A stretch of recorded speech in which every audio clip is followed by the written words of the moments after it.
1st, 2015 meeting of the Board of Selectmen. All selectmen, with the exception of Selectman Kalenda, are present this evening.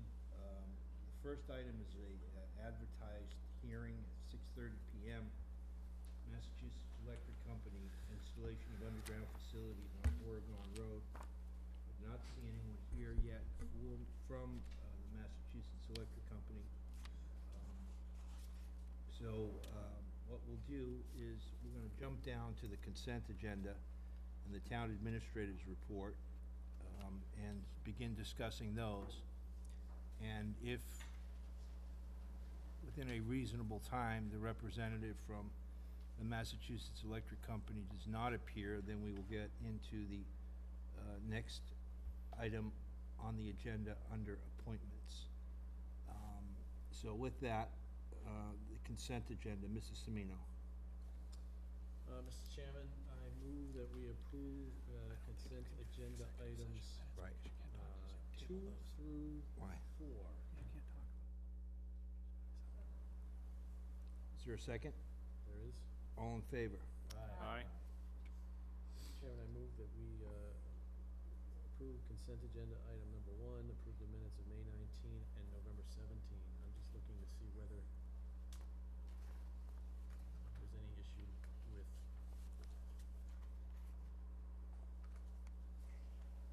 I'll second for discussion. Paul?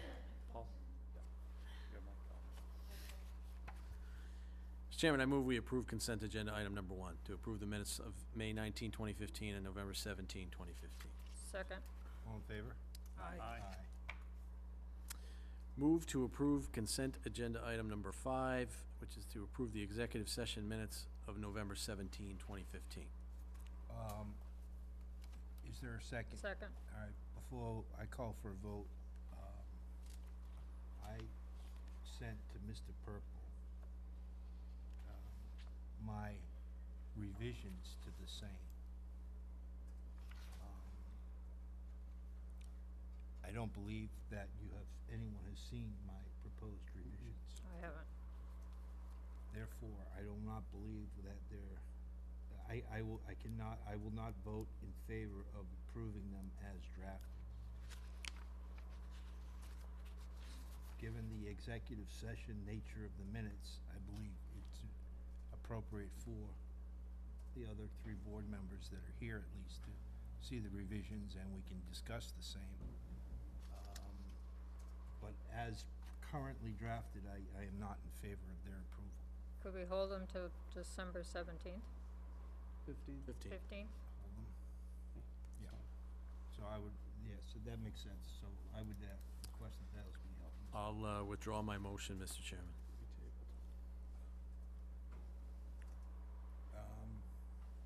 Town administrator report. Mr. Chairman, I only have one item this evening. I don't know if the board is familiar with municipal aggregation programs for electricity.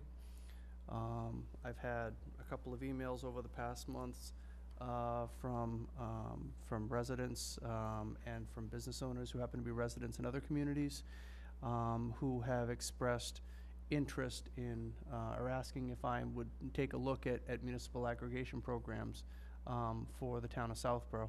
Essentially, all of the town and school buildings are on competitive supply agreements for electricity, so we do not get our electricity from National Grid. We get our electricity from a competitive supply from Constellation, and we get historically a better price than we'll get through the utilities. And a municipal aggregation program allows the town to go out to bid for electricity for the entire community and do it the same way that the town is doing it now for our buildings. Residents then have the opportunity to take the new pricing, or they can stay with the utility company. Some residents are more comfortable doing that. I've done this in previous communities. It's had good success. Residents do see savings. The amount of savings depends on the pricing that you get, depends on how often you go back out to bid on these things. It is a little bit of a process. You do have to go to the DPU. It does require a town meeting vote in order to allow an aggregation program in Southborough. But I wanted to bring it to the board just for a brief discussion tonight to see if there was any interest in pursuing this. And if there was, then we could have an article on town meeting. We can do a little bit more about this in the next, several months. The first thing would be to put out an RFP to hire a consultant. The consultant basically comes in and walks you through the process from beginning to end, and then helps to manage the program once it is up and running. Any questions? I have one question, Mr. Purple. What is the most significant objection of folks in town or in other towns who oppose this kind of thing? When I've been at town meeting with this before, the one comment that came back from somebody is, so the town wants to do something to try and save us money. And, people have no issue with that. As to the program itself, some people say, look, I've been with Boston Edison for 30 years, and I don't know what this fly-by-night organization is or anything like that. I'm more comfortable staying with the utility company. They've done right by me. And so, but it's a very limited number of people that actually opt out of the program. And if you opt out of the program and then decide you want to opt back in, you can do that as well. So, based on what you described, I don't have any other questions. It seems like it's really, there's no downside other than the expense of implementing. But the benefit to the taxpayers as a whole might be, could be significant in the long run. I think, the benefit may range, from, $50 to $100 a year. It may not be significant. It all depends on the pricing you get. But for some of the commercial properties in town that may use a lot of electricity in their processes and everything in that, savings could be significant if you use a lot of electricity. But if the board has no issue, I will put out an RFP for a consultant, and then, we can, publicly vet that, and have the consultant, or when a consultant is selected, come in and have them walk the board through the process so that you can have a better understanding and answer any questions that you might have. Any further questions? So we are planning to put a warrant article before town meeting? If you don't have any objection, we can bring somebody, we could bring somebody in to, engage a consultant to help us with the process. And part of that process, you do need town meeting's vote to do an aggregation program in town. So you would, if you want to go forward with this, that would be one of the things that you would do this coming April, yes. Okay. Do you have a sense for what the cost for the consultant would be to The assist cost with for the this? consultant, like a lot of the contracts for competitive supply, are buried in the rate. So basically, it's added into a piece of the rate, 0.0001 cents per kilowatt hour. That's how the consultants, get paid. So there's no out-of-pocket cost, so to speak, but it's paid, through the rate. So in terms of understanding the exact process, you are looking for this board's vote to put out an RFP for a consultant, the cost of which would be built into the competitive rate if approved at town meeting? I'm looking to see if the board, I don't necessarily know that I need a vote. If you want to give me a vote, I would be happy to have that, to put out an RFP, to engage a consultant, to begin the process of establishing a municipal aggregation program in Southborough. Okay. And But the second part of his question is significant. And the second part of that question is, yes, there would be an article that would be, as part of the process, town meeting does need to approve such a program. You have to accept one of the Mass General laws in order to do that. But if we don't accept it, then the consultant doesn't get paid? That's correct. I think They don't- that was yeah, the import of your question, They right? don't get paid until we go out for supply, Okay. and then sign contracts for supply. In that case, it's really a no-brainer. It Yeah, the really is. only additional information that I would want, and maybe we don't need it prior to sending out the RFP, is the projected savings based upon similarly situated communities that have done this. Certainly want that information before sponsoring an article at town meeting. Absolutely. To speak in favor or in opposition, but perhaps having that beforehand, and I get the sense that you would not have brought it up absent an understanding on your part that there would be a savings across the board. I just would like to know what the comparative savings is, and maybe that's some information that we could get further down the line, but Sure. this consultant doesn't get paid unless it's approved at town meeting. Then I agree with Mr. Semino, then I think it makes sense to have as much information as we can. But there's obviously the possibility that this board would not support the article at town meeting, would not sponsor an article at town meeting. So just one other question, it may be premature to have an answer to this now, and the consultant may be able to, but is there any impact with maintenance or repair of lines by going down this road at all? No, Knowing no. the impacts we had with the hurricanes that came through a couple No, of years because ago. you're only talking about the supply, you're not talking about the transmission. So So that stays with N-Grid the still utility. owns all the lines, they still own all that responsibility. You're just paying for the supply for the actual electricity that is going over the lines. So when the town gets our bill, we get a separate, it shows the supply side, which is from Constellation, and then we have the National Grid side, which is all of the transmission costs. Mhm. So we can't completely replace National Grid because National Grid owns the lines, they own the infrastructure. It's just the purchase of the power itself. All right, since you said you don't need a vote from this board, I'm not gonna call for a vote from this board. I think you have directions where That's to fine. go. Let me ask once again, is there anyone here other than residents who may be here to speak in favor or in opposition to the installation of underground facilities at Oregon Road? Is there anyone here from the Massachusetts Electric Company?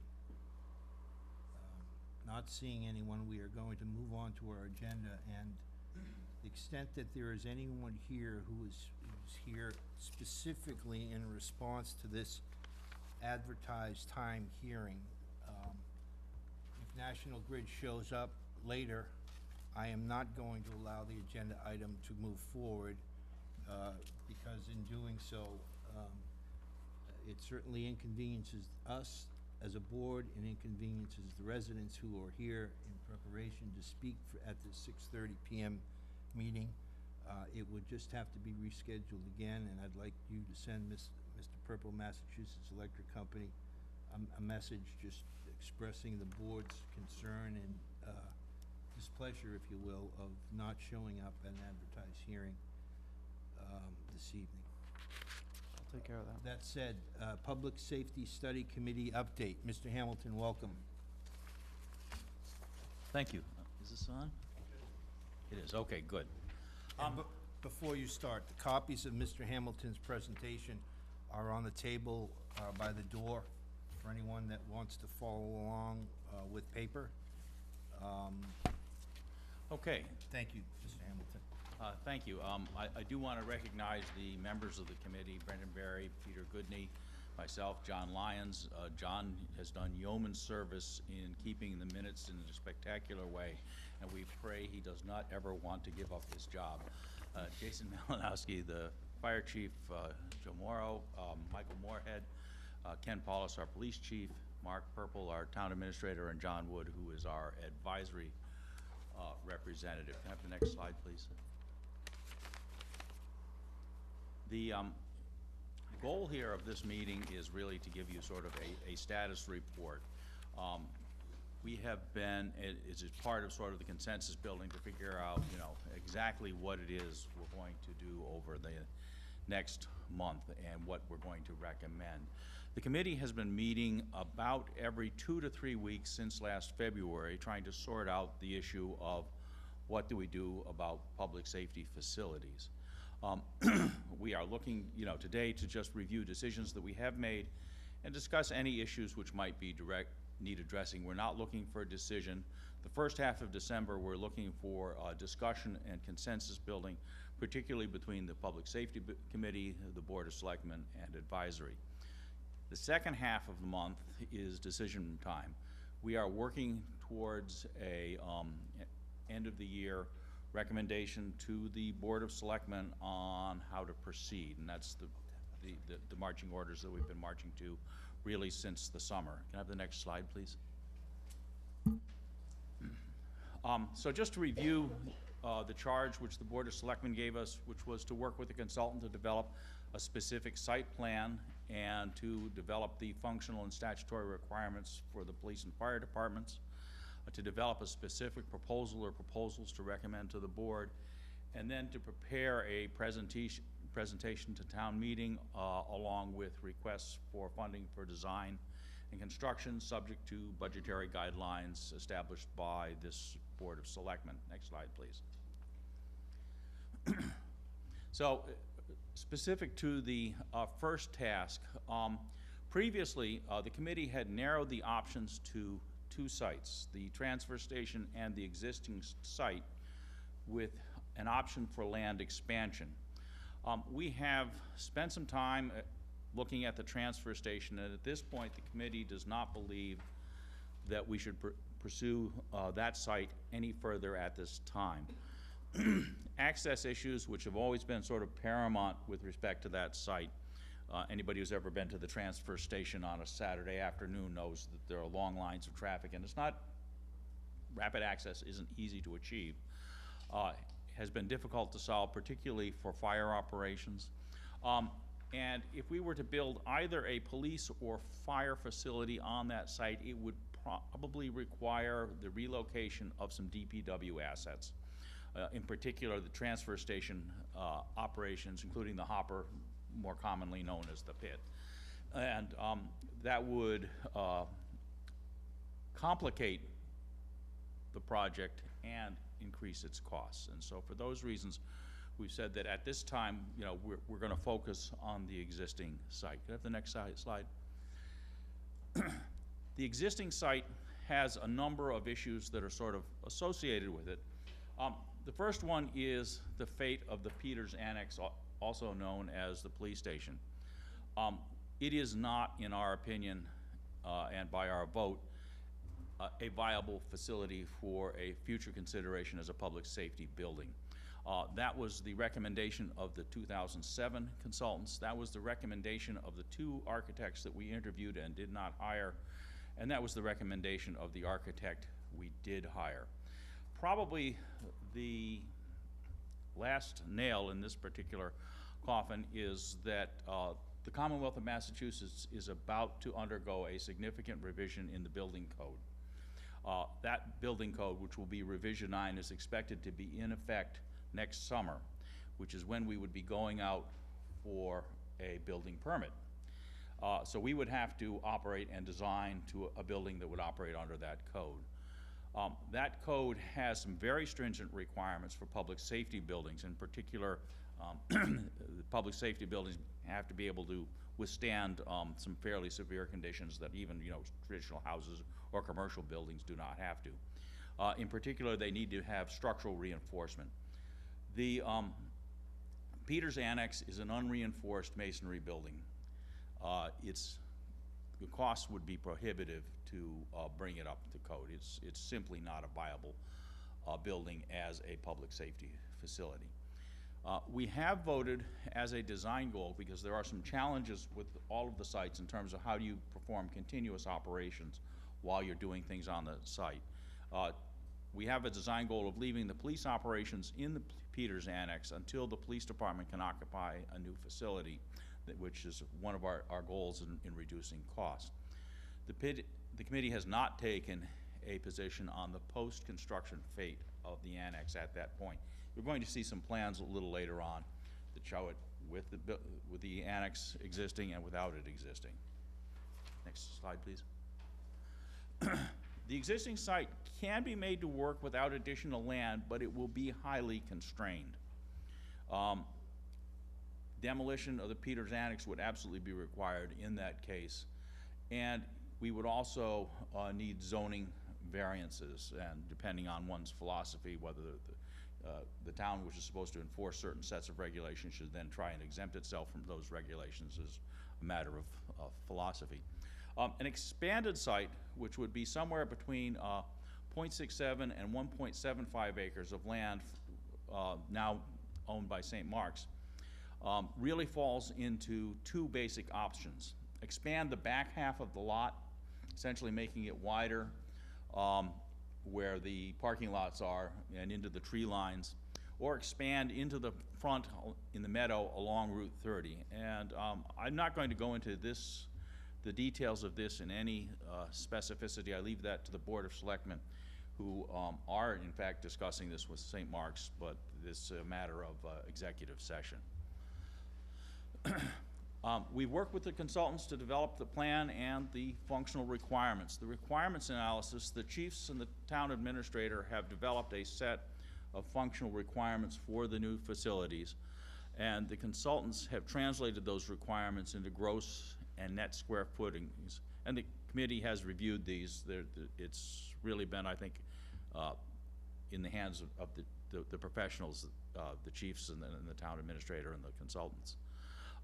At this point, and again, these are all subject to further review, we are looking at a need on the order of 36,000 gross square feet.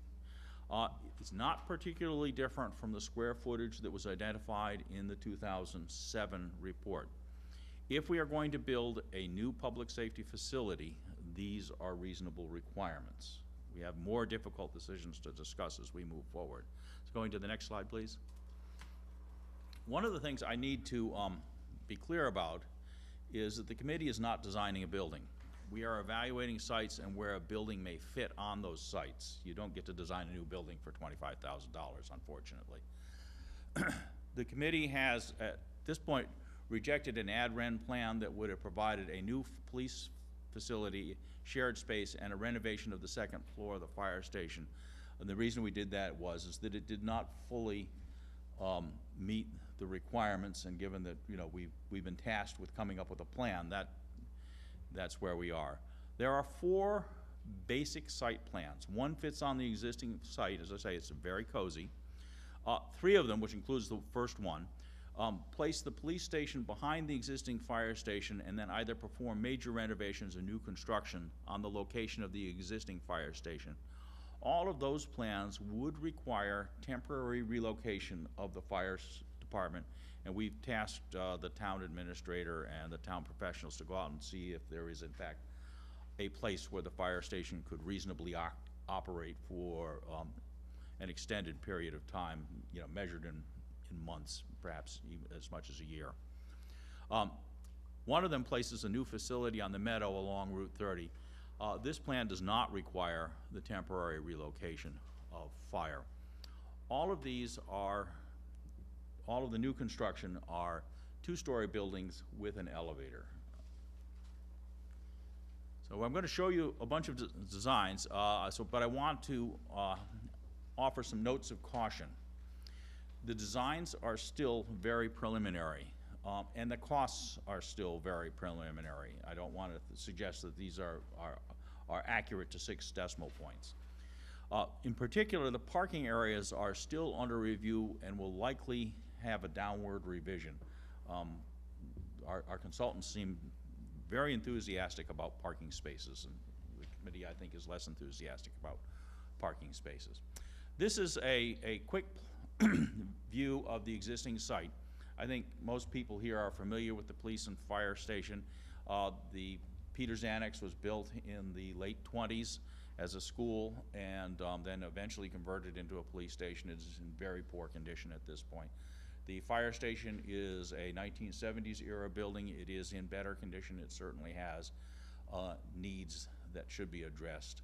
I think it's important to note that, you know, we currently have parking for 56 cars, and we rarely seem to have all of that space filled up. There are steep grades and access that create access issues, so there's going to be a fair amount of site work that is required. And then hidden in this space is the buried remnants of a high school. and including, you know, basically knocked down and poured in on itself and covered up. So that will certainly add to excavation costs. Next slide, please. So the first one, you're going to see these labeled as options, not necessarily in sequence, because some of the options that have been eliminated, at least for now, is option 2, which is the existing site with no land required. And the salient characteristics are that, you know, the fire station would be expanded basically to the lot line, as would that little piece that sticks out. That's the Sally Port. Sally Port, for those who may not know, is a place where you can bring our guests, and they can be covered and in a secure environment while they are escorted to their rooms. This particular plan would require relatively little phasing, does not require the acquisition of property. It probably does require, and doesn't actually require, the demolition of the Peters Annex. It would be there. It is what it is. It does require variances, and at least in the consultant's view, it has insufficient parking. You can go on to the next one. Oh, I'm sorry. And it comes with an estimate of $19.7 million. Option 3 is essentially a major renovation of the existing fire station. And again, both options 2 and 3 will require moving fire operations off-site. This one would require the demolition of the Peters Annex and the acquisition of about 1.2 acres of land, both on both sides. Basically, on the west side, which is the tree side, the land that would be acquired, at least in the back, would come pretty close to the edge of the tree line. It does, one of the major limitations of the site as today is that for fire equipment, there is shared access with the public. And, you know, when the fire department wants to get out in a hurry, we want them to get out in a hurry and not have to get behind me when I'm stuck waiting for the traffic. So all of these designs address that issue by providing dedicated access for fire equipment, separating essentially everybody else from the fire operations in terms of access to Route 30. Next slide. This one comes with a $20.4 million price tag. Option 4 is a new fire station in the place of where the old one is, essentially knock it down and replace it, and puts the public safety facilities and shared space behind that. That requires about 0.67 acres of land, and again, the price tag is about $20.7 million. It would, I think, in this particular case, not require the demolition of the Peters Annex. In all cases, we are talking about significant regrading. So we go to the next slide. Option 6 is something completely different, and that is to build a new facility essentially in the meadow. It would come almost to the corner, not quite. The advantage of this plan is that the fire department and the police department can remain in operation, in place during construction. It creates a surplus piece of land in the back, complete with building, that could be traded to St. Mark's if the Board of Selectmen can arrange that or wish to do so. But it does require essentially a significant encroachment into the meadow. That may or may not be desirable from either our neighbor's perspective or the public's perspective. This option, because it doesn't require relocation of the fire department, comes in at about $20.1 million. Again, these numbers are all very preliminary. So these are the sorts of options that we are currently looking at. Can we have the next slide, please? So the current site plans under consideration are all quite expensive. The costs really run between 19.7 and 20.7 million. I'm going to call it 20 to 21 million dollars. If we borrow $20 million at 3.8% over the cost of 20 years, it'll cost the average homeowner about $440 in the first year, falling to about $260 in year 20. The costs of our borrowing are typically front-loaded.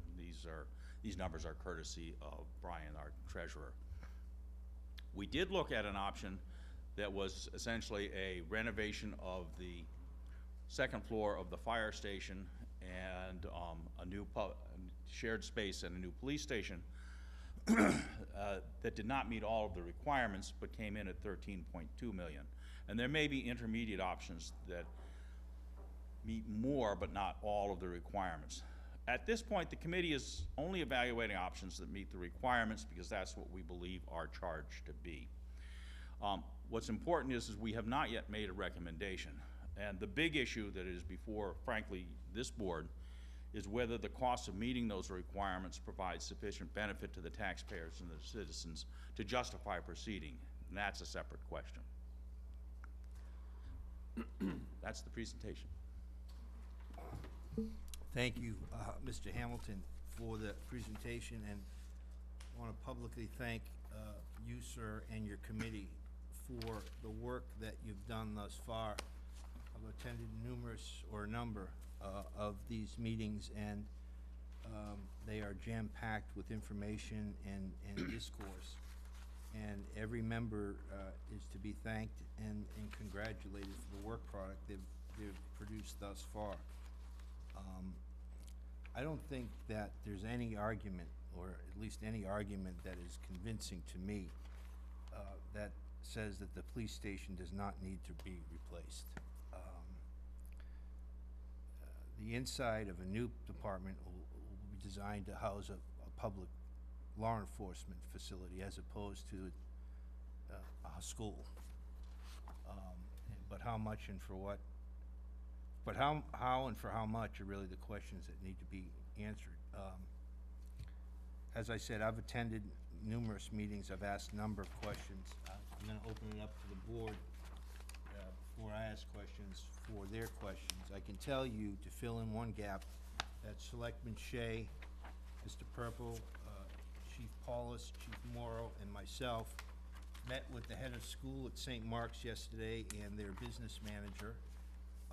They initially told us that any decisions relative to land swap or securing land was a decision that needed to be made by their board of trustees. We knew that going into the meeting.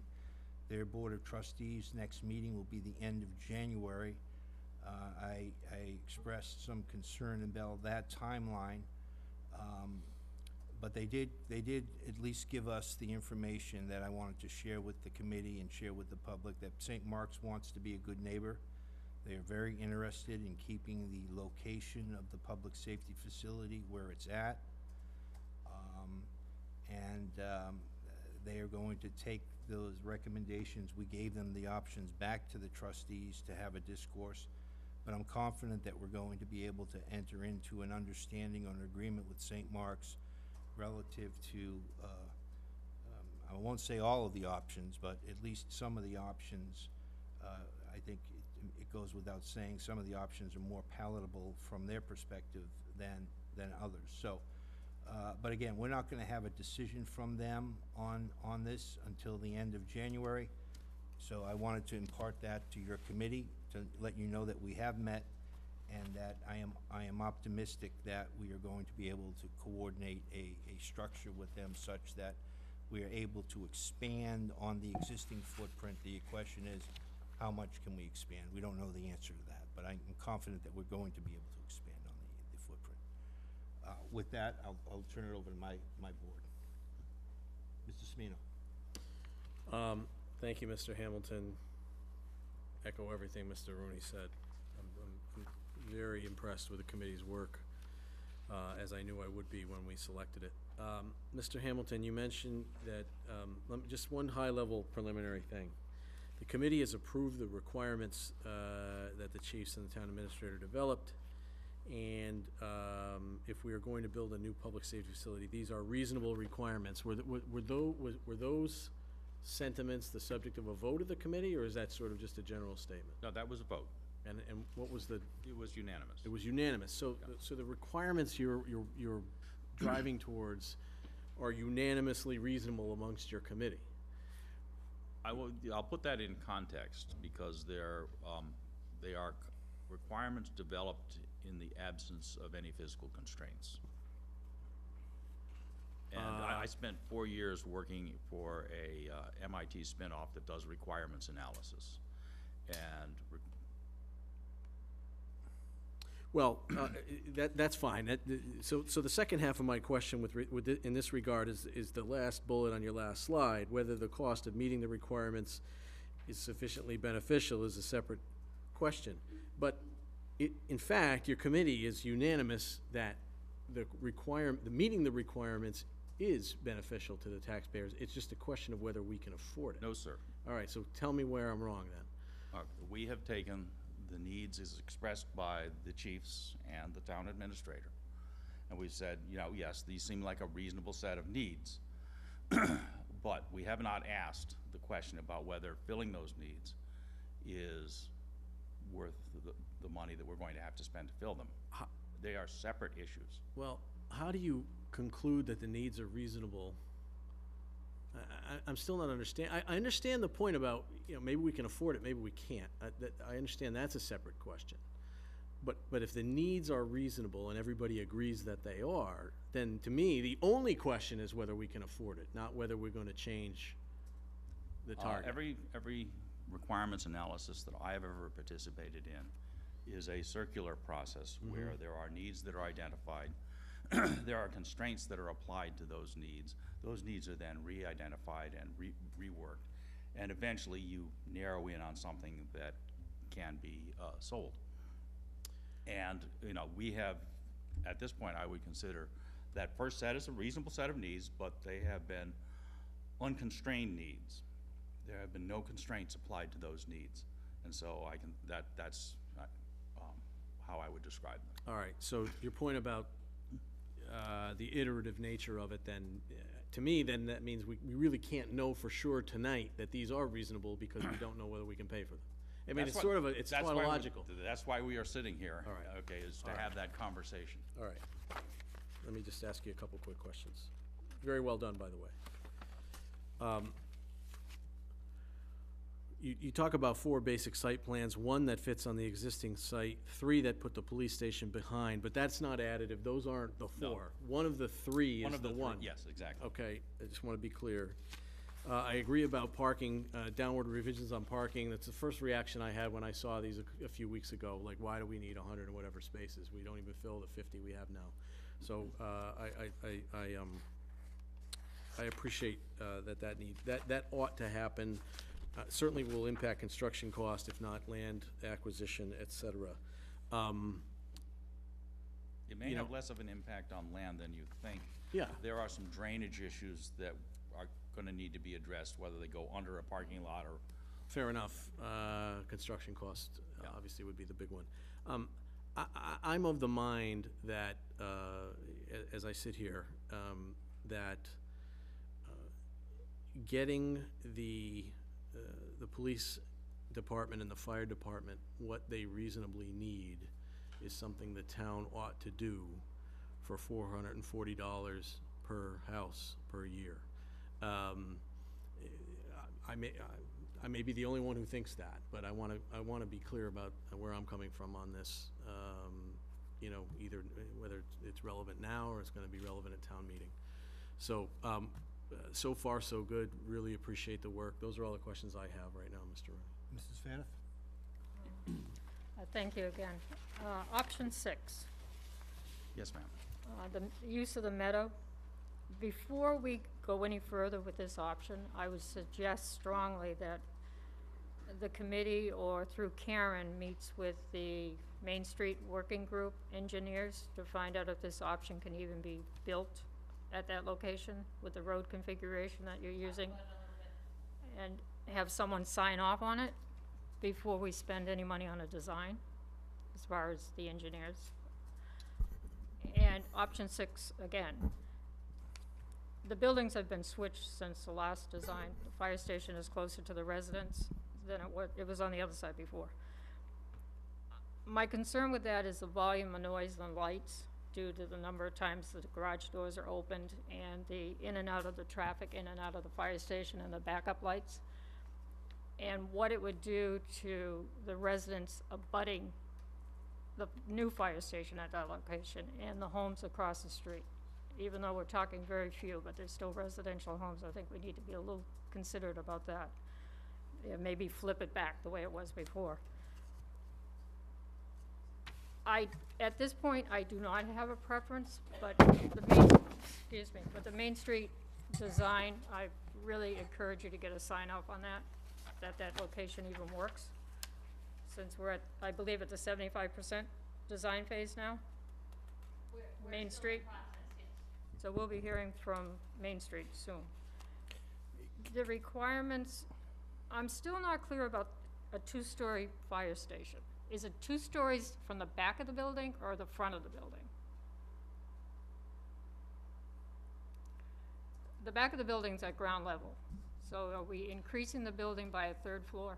When I asked the question the other night, I wasn't clear. I don't know if the architects have the answer to that question. That wasn't really made clear to us. I'm assuming it's a 2-story fire station. From the front or the back? Back is at ground, I think we On need to options, find out if which, it'll go on up. option 6? Any of the options. They said it's 2 stories, but are they talking 2 stories at the front of the building or 2 stories at the rear of the building?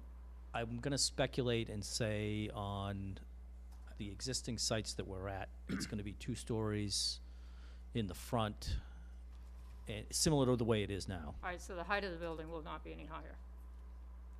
Again, I Height of the can't fire answer for the station. architects, but I would assume not. Yeah, All right, the reason I bring up that, I think it would be valuable to see if a 3rd story could go on that building for usable space, as far as the structural integrity of the building. I know I asked that when we put the new roof on, and if we're gonna make a 2-story fire station, police station shared space, we might find some value in going up and squeezing the building in on the site that we have.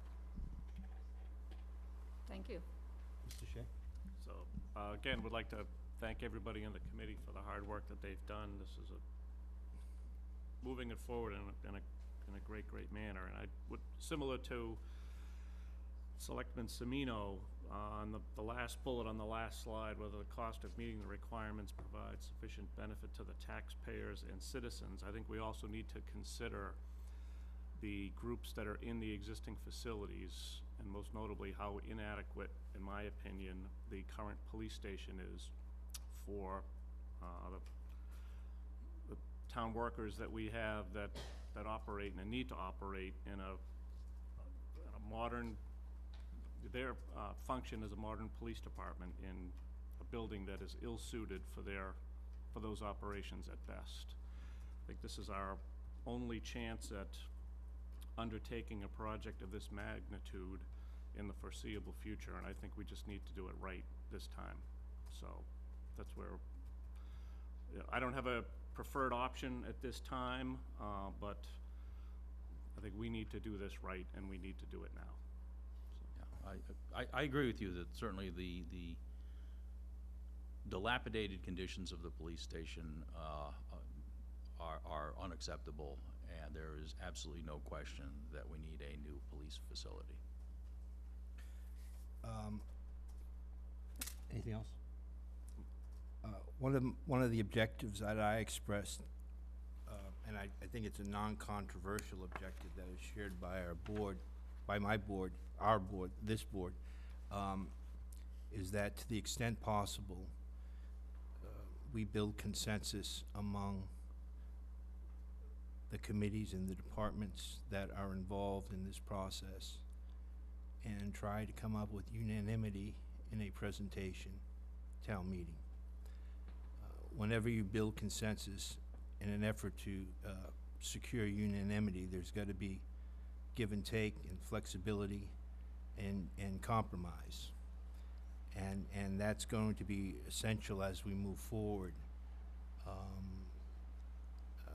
You know, building a new police station expected to last the next 40 to 50 years costs money. It's expensive.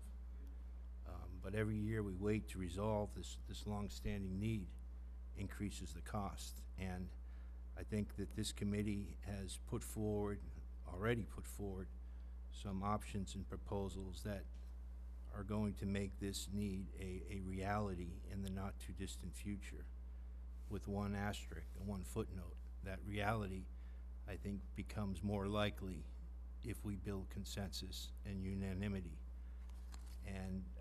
way that we can build consensus and unanimity at some point will be coming up with a figure, a cost number that everyone is comfortable. They may have to swallow hard, but they're comfortable with moving forward.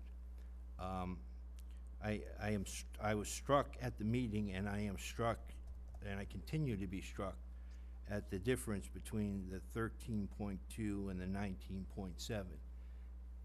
There's nothing seems to be, at least from what the consultants have proposed, something in between those two numbers. And I think, again, going back to my initial comments of consensus and unanimity in building consensus, there may be some areas in between those two numbers where we can work to get to the point that we need to work. And I think that's an important objective to keep in mind as we move forward. Mr. Semino indicated that he's comfortable paying $440 per year, or comfortable recommending to town meeting that we pay that amount because of the urgent need of these facilities. And I can understand and appreciate that position. I want to try to recommend and support something less than that meets the needs of the departments.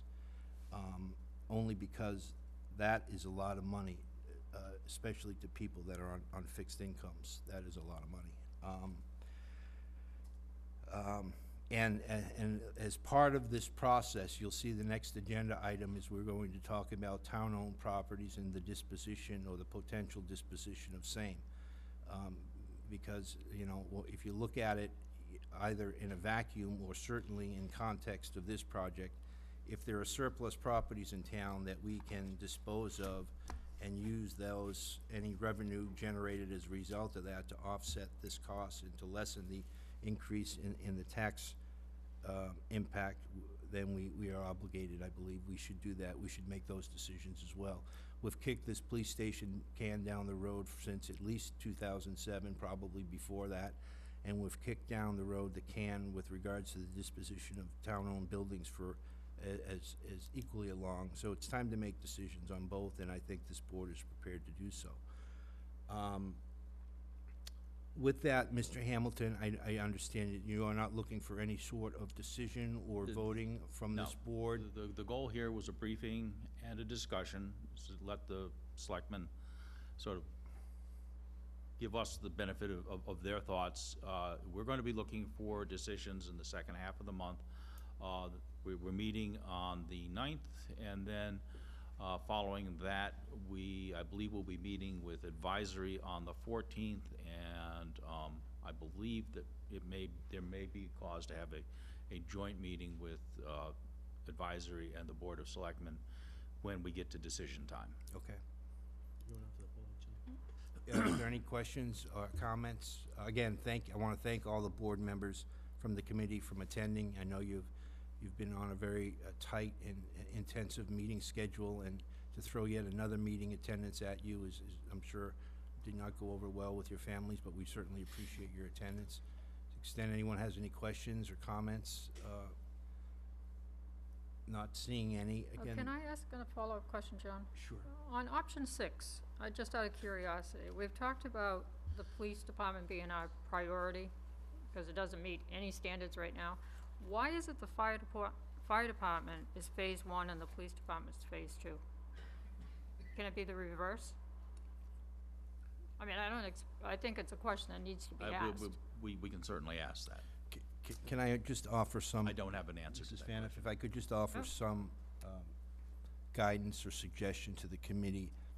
I wouldn't spend as much time on option 6 as you should spend on the other options, based upon just some of my gut feeling and feedback that I got from the St. Mark's meeting. That said, Thank you, sir. we can't eliminate any option, but I think it would serve the committee best to focus on the other options as the perhaps more viable ones moving forward. Okay, understood. Well, not focusing on any option, I would assume that all options would put the police department as the first priority in dispatch. it is certainly, I think we have to obviously work out phasing and sequencing, and I'm gonna leave that in the hands of people who know a lot more about that than I do, in terms Okay. of how you actually manage the construction process. Thank you. Thank you. Thank you, Kansas.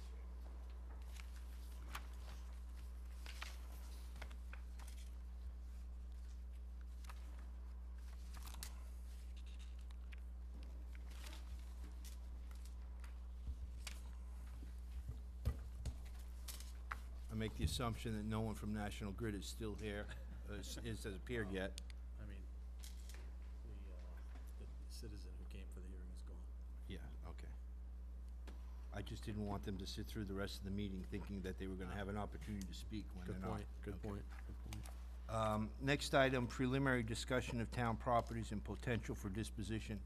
I asked Mr. Purple, probably about a week ago, or maybe less than a week ago, to put together a list of town-owned properties for at least us, this board, to begin the discussion as to the utility of continuing our ownership of so many properties and how they're staffed. And that, again, there's a document at the back of the room that Mr. Purple generated in response to that. Again, this is just our first discussion, and I think it's an important one that needs to happen independent of this public safety facility. It should have happened a number of years ago, but it hasn't. But now I think it is certainly, it certainly rises a little higher to the top. And in addition to the public safety facilities as being one of the top selectmen goals, the disposition of town property also is on that list. So these are two items on the board's list that we have deemed to be significant issues that require discussion and debate. Again, you can go down the list and determine, it's relatively self-evident which ones are not subject to much debate relative to their continued viability. Conversely, there may be some on here that we can start discussing what the town would like to do with them. In particular, I'll begin the discussion. We have 42 Central Street. Southborough Access Media has been occupying a portion of that. They are soon to be, if not have already, relocated. So they have not relocated yet to this point. I had a conversation today with Superintendent Johnson. The intention is for them to relocate into Trotter, and I think that makes a lot of sense, for a number of reasons. That relocation was supposed to have happened over the summer. It has not happened to date, and it's anticipated that it probably is going to be next summer by the time they will end up moving. Okay, so that would then leave one department in that location, Youth and Family Services. And I think whenever there's just one department in an entire building, that should be discussed for safety purposes as well as economics. So that's one property that I believe should rise to the top of our discussion. And then we also have the Arts Center, which currently houses recreation. And then it has Arts Council files and equipment only. Are we talking about the only thing from Arts Council at that location is files and equipment? Mr. Burp? Yes. Okay. So again, that's another one that we need to talk about, the structure and the activities that go on there. So I'll open it up to the board for their comments or any thoughts. And then, again, there's also the substation, the fire station number 2, which presently has just DPW. When I say just, I'm not trying to minimize its importance, but occupies DPW equipment. I think the other buildings on this location, on this sheet, and you chime in if you think I am incorrect, are not on the list of buildings that we should be considered disposing of, but that's from where I sit. and I'll open it up to the board for any further discussion. Well, just to clarify the last point, by disposing, you mean, you know, selling off or divesting, not necessarily demolishing or otherwise. I'm not talking about demolishing. You know, geographically, first of all, I would agree with Mr. Rooney to the extent that he went. I would add that figuring out how to consolidate town services near town center makes a lot of sense to me. So I'm not talking necessarily about disposition of specific buildings, but bringing recreation out of the Art Center, along with Youth and Family Services out of Fayville Hall, clearing out Fire Station number 2, if we can do that, and making best use of Corderville Hall. I'm not sure we're doing that right now, and I'm not sure what's possible, but those would be my goals as far as optimizing the assets that are on this sheet. And that's all I have to say at this point. Oh, let me just add one more thing. If I were had a vote, I would also discuss the fate of the transfer station, although I know that's not a popular topic to bring up in this board in terms of its functions, but I wanted to make sure that was mentioned. Mrs. Faniff? Central Street would be at the top of my list. Fable Hall? Fable Hall, sorry. Station 2, after the use and purpose is no longer necessary, maybe the fire department will need it during their construction phase.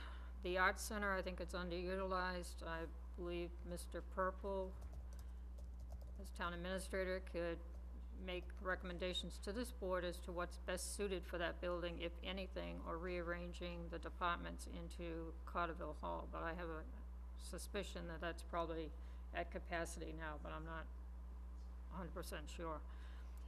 The historical building behind the townhouse, I'm not suggesting that we do anything with it. Are they covering all of the expenses of that building? I thought that was the understanding. For Fayville? No, out behind here, the historical building. That I'm not sure. Could we find out if they're picking up 100% of the cost of that building? 'Cause I thought, my recollection is when they took over ownership of it, they were gonna cover all the cost. All right, so they are covering all of the cost. The Station 2 and the building adjacent to it for the hand tubs, does the town own that building or that property? You don't believe we own it? All right, could we check to see if we own that? It abuts Station 2. That's all I have. Mr. Shea? I agree with the sentiments expressed so far with respect to Fayville Hall on Central Street and also the Arts Center building. And I guess I just would like to get a sense from Karen how critical having Station 2 is for the storage of equipment, and if there's other areas where that could go. Thank you for asking. For the DPW Annex Station 2, right now, we really don't have anywhere else to put that equipment. We also have we use it as a workshop for the grounds, so doing a lot of repair. So it's actually some heated storage. We were able to add unheated storage in a metal building up by the transfer station, but if we were to get rid of that building, there's no septic or anything there. All the facilities have been taken out of the building, so it won't pass for, like, if we were to sell it, it won't have you can't do a new septic there. It won't perk. But we'd have to find somewhere else. Like, we would have to have something for that, to put all that equipment in, because we can't fit it in the cemetery. That's maxed out. Our own building's maxed out as far as equipment storage areas. So we really have nowhere else to put it right now. So we'd have to come up with another option or location for that equipment if we were going to talk about disposing of. Yes. Okay. Anything else, Mr. Shea? Nope. Mr. Purple, I would ask, and assuming if the board would support this request, that you put together a recommendation or a proposal with regards to the existing properties owned by the town with the objective or the vision of reducing the number of town-owned buildings and consolidating and relocating various departments and committees in space which is functional for their operation. So, in other words, you know, don't take a committee and put them into a building if it's not gonna work for that committee or department. But one of the objective of this exercise would be to dispose of what I would consider to be excess property, excess unused property, such as Fayville Hall. And if you could put together a proposal, and we could then reschedule another meeting to have a more in-depth discussion about the disposition or the future of various town-owned buildings and various operations in the town, just so that we can move this forward into more substantive discussion. And that's what I would request. I assume the board would be in support of that request? Yes. Hearing no Yes. opposition. Yes. I would only just clarify, when you say into space that's functional, obviously, depending on what we're talking about, there might be some need to, you know, spruce the place up a little bit. We're not talking about move-in condition today, but, Right. but, especially, okay. For instance, if Ms. Galligan needs a place to put the DPW equipment if fire station number 2 is no longer owned by the town, if you come up with alternatives or options as to the relocation of that equipment. Same with the other departments and staff, where they would go and how that would work, and to the extent there is any build-out or additional work that needs to be done to accommodate those departments, that should be part of the memorandum as well. Sure. And just to speak to that briefly, I've already, you know, begun some of those discussions and looking at some of those things. Obviously with the cable studio leaving Fayville, you know, we've had discussions about relocating youth and family services, because again, for some of the same reasons that you mentioned, Mr. Rooney, into the Arts Center, and looking at building out one of the larger spaces into offices. I've also had conversations with facilities director and the building inspector about looking at doing something different with the lower level of the community center, the senior center. You know, that is a large space down there that I don't think is wisely used. Are I we guess is a fully utilizing the upper level of that good way building? to, well, and you know, but the lower level is accessible. Yeah, I The understand. upper level is a maze, Yes. and it has accessibility issues. So I think the biggest issue you've got with that building, Mr. Semino, is you have accessibility issues, and you're not using it to its full potential because you can't access it. And before you go and start making changes and doing a lot of these things to that building, you know, is that building worth making that changes, and do you see it being something that you can, you know, live with for the next, you know, 10 to 15 years and make it usable? I agree, there's a lot of unused space in that building. How, and on the upper levels, how can you make that work? And I think it's a difficult question because it begins with that E word, you know, that, you know, has a pit and a shaft and everything else. So, and that's a significant investment. So, and that's why I think the Arts Center is a little more attractive on a temporary basis. When I say temporary, it could be 5, 7, a number of years to move some things into that building, because that does have accessibility on all levels. So, and then that opens up Fayville to, you know, which would be fully unoccupied, you know, once cable is relocated into Trotter. So, but yes, I will put something together and work with the departments to come up with a plan, and we can put a presentation together as to some thoughts as to what we think may work. And without handcuffing you too much, could that be done by the mid to end of January? Absolutely. In terms of a Sure. timeline? Sure. Anything further on this issue? Anyone, comments? Seeing none. Before we get to the annual licenses, I just want to make two brief announcements. First, to recognize that Sarah Cassell has been appointed the Director for Youth and Family Services, would be effective mid-January, once Lori Sugarman Whittier finally retires after long service with this town. I wanted to congratulate Ms. Cassell as to their directorship. And secondly, and certainly not less important, is to note that this Friday is Alice Kavanaugh's last day at the Senior Center. She's a young, 95 years old. I hope she's not embarrassed by me mentioning her age. If she is, I apologize to her. Anyone who's been to the Senior Center knows that she is a fixture at that location. She has worked for over a decade at the Senior Center, comes in every day that she's required to come in, and she is finally, I guess the word is retiring. I'm not sure that that's the appropriate word. I think but- it's mandatory at 95. Is it mandatory? Yeah. But this Friday, there is a deadline to apply for that part-time position at the Senior Center.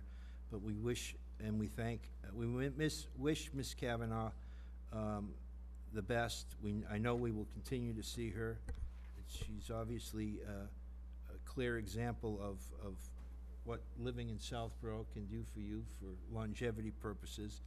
But she will be missed there in terms of her reception, presence every day when she's there, and would like to thank her, obviously, for her time and service to the town.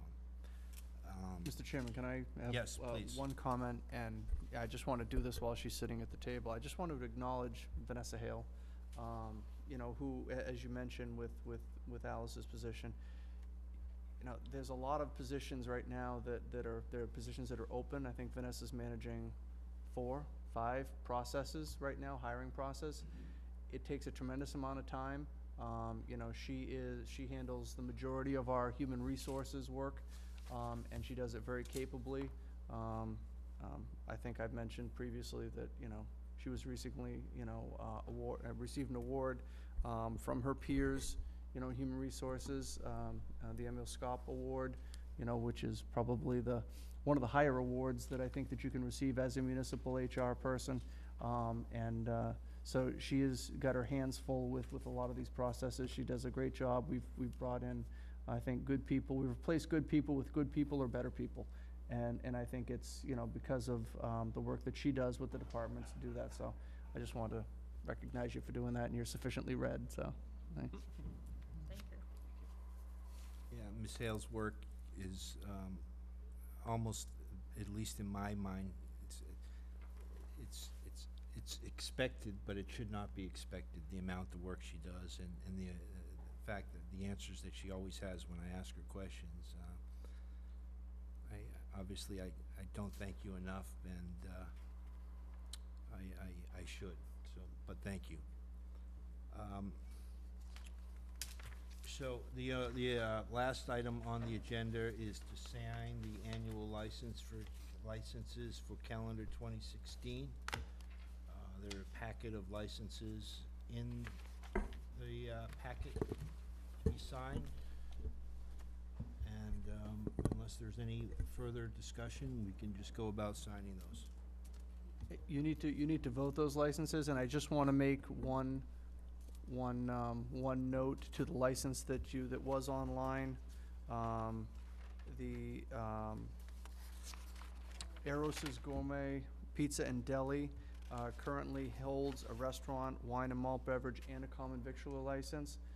Eros has contacted Mrs. Colery in our office to let us know that they will not be seeking renewal of that license. So they are only going to be excuse me? Not the whole thing, just No, not beer the, and not the wine. beer, I'm sorry, thank you, not the beer and wine portion. They're just gonna be seeking renewal of the common victualer's license. So that is the only change to the list that was published in the packet. So all other licenses are as printed.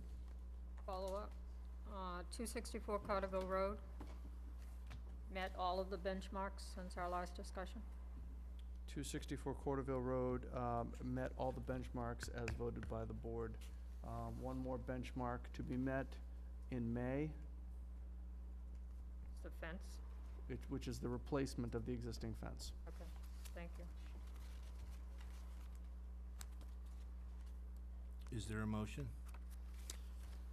Mr. Chairman, I'll move that we vote to approve or renew for calendar 2016 all of the licenses as listed in the revised spreadsheet that Mr. Purple provided tonight. Is there a second? Second. Any further discussion? All in favor? Aye. Mr. Chairman, again, a moment of indulgence. I just do want to acknowledge Maureen Colery, Executive Assistant in the Selectman's Office. This is one of her babies, along with the town reports and preparing the budget documents that she does every year. She works with the license holders to make sure everything is done. She works with the building inspector to make sure they're inspected timely. She works with the fire department to make sure the sign-offs, and she works with the treasurer's office to ensure that the taxes are all paid and nothing is outstanding. I can assure you that a license is not released until everything is checked off, you know, in our office and to her satisfaction. So, thanks to Maureen for making sure that everything is all taken care of and everything is prepared for your signature. Thank you.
Why are there so many formats?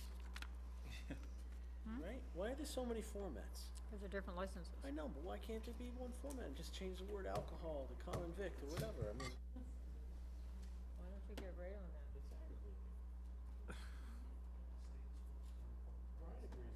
I agree.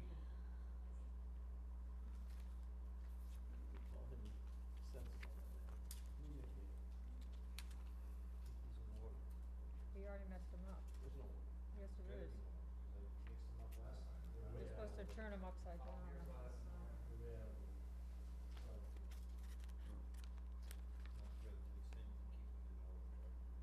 They're gonna be in reverse order, I'll tell you that.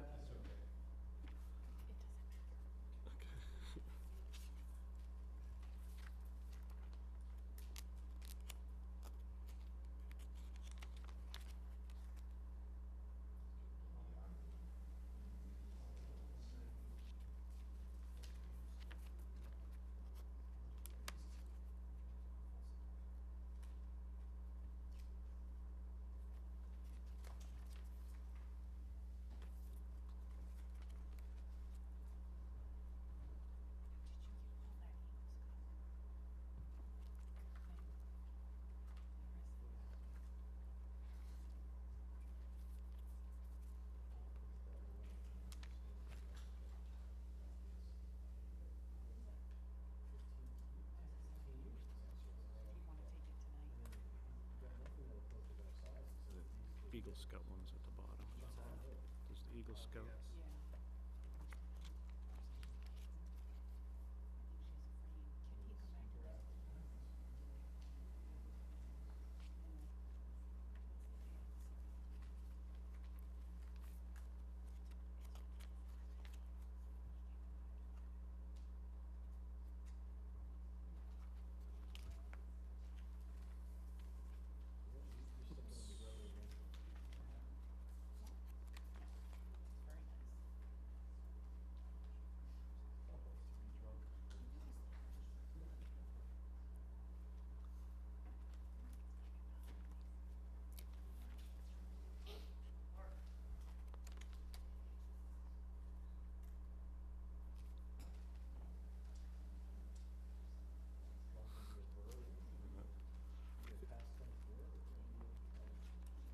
I think we need to visit one of these commented callers after all the signing.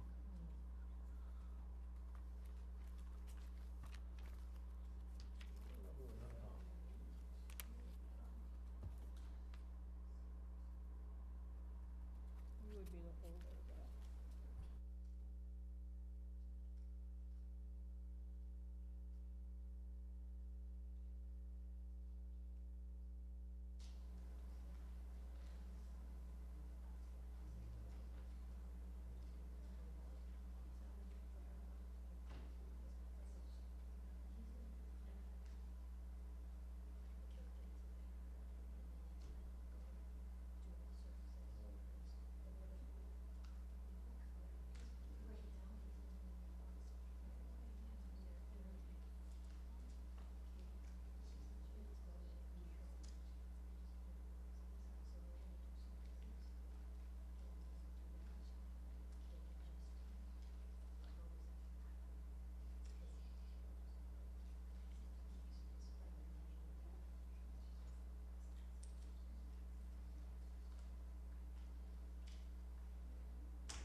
So with that riveting television watching us signing all our licenses, I can now announce that the board will be entering other matters properly before the board. I don't believe there's anything else to discuss. The board will be entering into executive session pursuant to Massachusetts General Law, Chapter 30, Large A, Section 21, and not returning to open session. The issue to be discussed is to consider the purchase of real property as it pertains to the new public safety facility under exemption number 6. This requires a roll call vote. Rooney, aye. Sweno, aye. Shay, aye. We are now in executive session, not to be returning to open session.